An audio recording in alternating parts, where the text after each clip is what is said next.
while we're here, might as well go down to Sleepy Bay. Short walk down to Sleepy Bay. What else is there to say? Now we just follow the cliff top around to the bay. Now there's a bit of a walk down to the beach.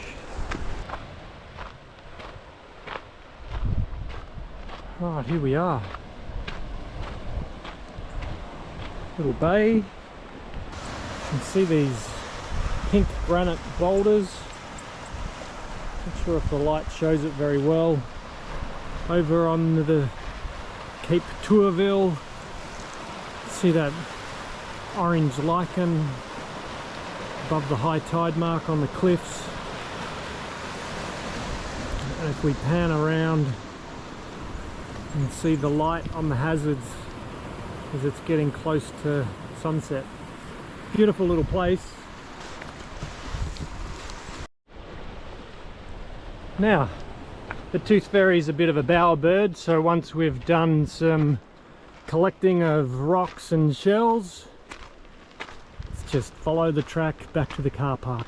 It's probably 15 minutes. That's it. Thanks for watching.